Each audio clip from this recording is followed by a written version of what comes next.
All right, we are here looking at These Will All Be Stories by Wess Meets West from 2014. So this is a very old session, and let's take a look.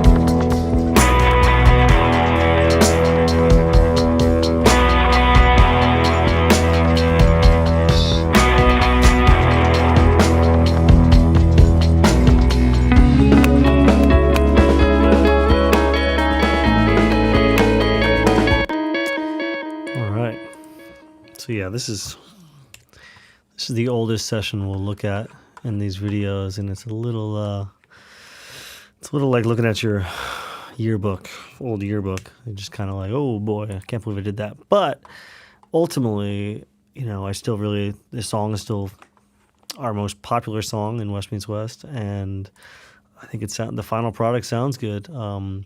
So how we got there doesn't really matter compared to how I would mix it now. But yeah, just looking at it, some of these plugins don't even load anymore. Like the old Clariphonic, the Kush Clariphonic, the old Slate VCCs before they went into the mix rack, and I think most of the rest loaded up pretty well. We didn't at this time. We really just had like the Wave stuff, the Slate stuff.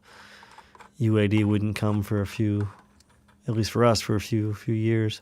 So yeah, let's look at this. We recorded this in what is now Studio B at Mercy, but we used to have that up on a different floor, and that was our only studio for a while. So this is Studio B at Mercy, and we did some of this at Riverworks in Dobbs Ferry, some of this at Black Cat Sounds, which was in White Plains, New York at the time, and some of it was done at Port City in Danbury in Bethlehem, Connecticut. Not sure. I'd have to look back. But all right.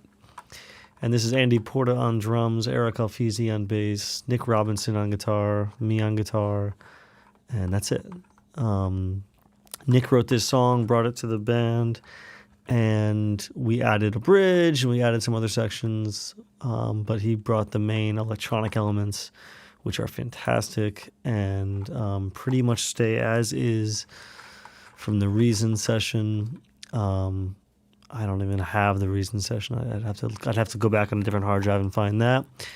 And I remember going into Reason and changing a few things, but for the most part, it's just the original electronics. So, starting with the drums, let's look here.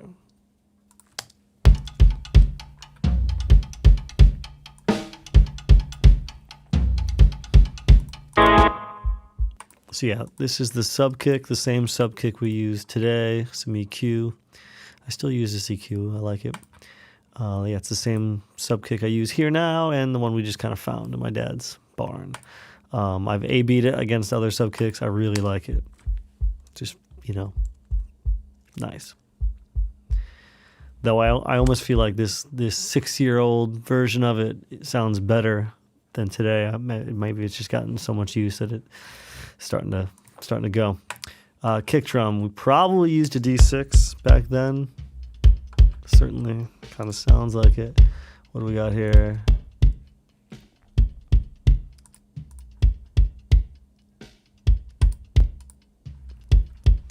Some kick, each comp in parallel. This isn't a bad compressor. I'll still use this.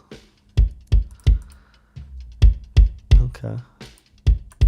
Sure. I'll take all that. Why not? We got a snare top.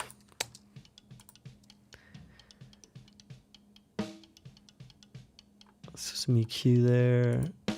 Again, Andy and I would have done a lot of this together back then too. So yeah, a lot of air. 200, that seems to be my go-to on these. Yeah. I have a very complicated relationship with 1176s. I know they're like the workhorse, but if I'm being totally honest, they're not my favorite. I think I finally admitted that recently. I mean, I love distressors, and I know it's similar, but this is not doing too much. Anyways, I would have turned this off now, but whatever. Okay, it's just kissing it. I think in where it's just kissing it, it's nice, but sometimes it's just harder to set. So this is interesting. This is back when. So yeah, I mixed this on my home rig, and this was actually the snare going through my standard audio leveler at home. What's interesting is we do have them now here at the studio. So that's a snare without it, and that's the leveler doing its thing. Same EQ, everything, and then a gate, probably just to get rid of that noise.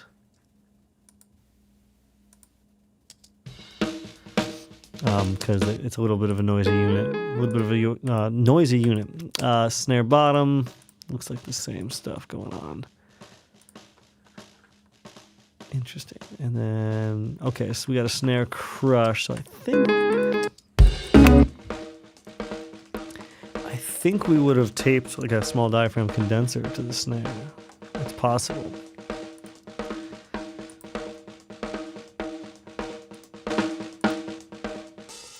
Oh, it's a captator. Still use that all the time, so that's funny. Just see what stays with you. And then we got some kind of parallel compression here for the snare.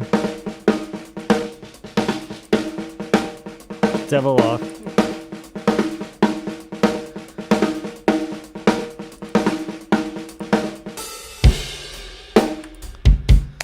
Yeah, for Studio B, these are pretty kind of big, punchy drums. I'm liking it.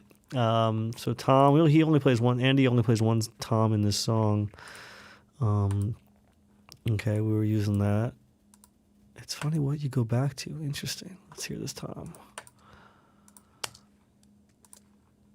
Oh, let's go find this tom section. Here you go.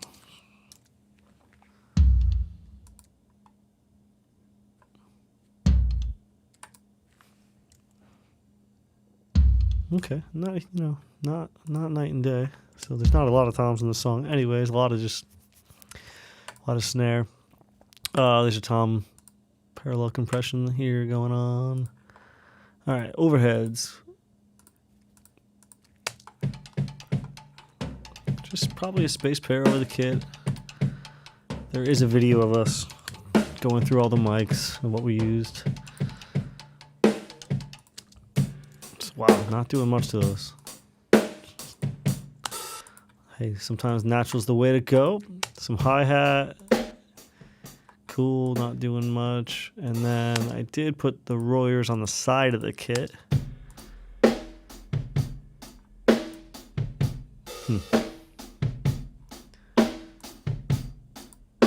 So again, these were probably settings from all the songs. So the fact that it's not doing much here probably means it was imported from a louder drum song, and we left it, for continuity of all the songs. All right, so let's get back in here. All the drums.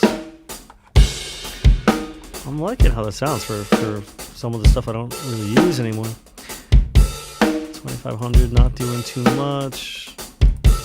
Tape machine. Parallel. That parallel is helping. It's nice.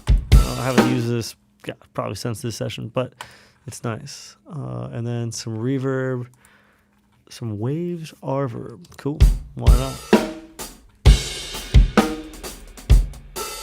Yeah, add in some space. Nice. All right, and then what is this? I do not know.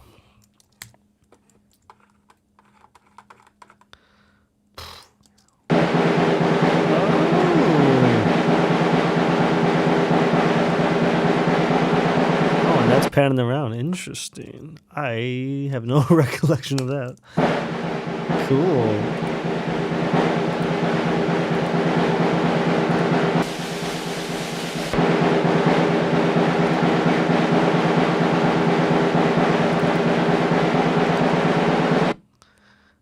So yeah, it sounds like we would have used the leveler on that, or overdriven something. So that's cool. It's a layer I didn't remember was there for sure.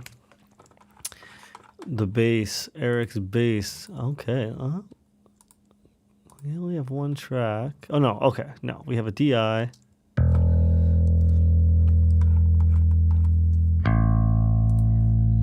That's how you can tell this is old. You know what though? I'm not mad at that. It's clean. I'm not mad at that at all. So that would be Eric's DI, his Jaguar bass. And then we got an amp sound here. So 4050.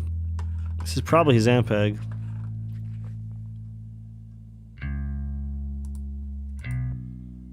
An i5. Interesting. Okay. And then all that is going to a bass sub here. Tape machine, a little EQ. A little RC comp, and a final CLA bass.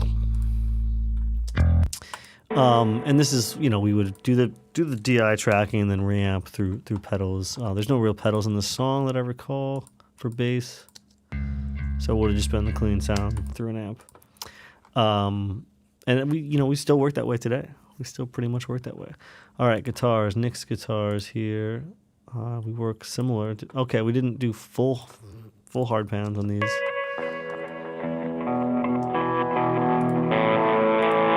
Looks like we automated that.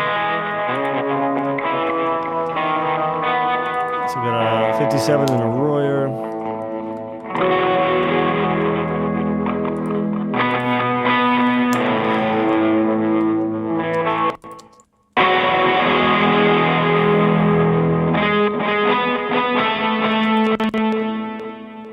And then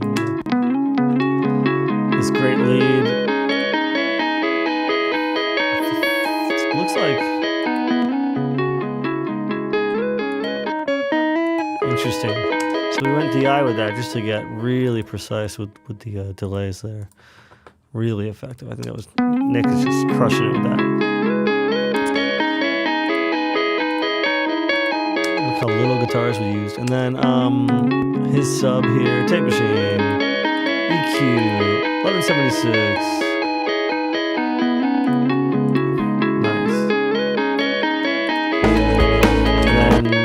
Reverb send there for him. What do we use? Okay. And then this looks like. So these are my guitars.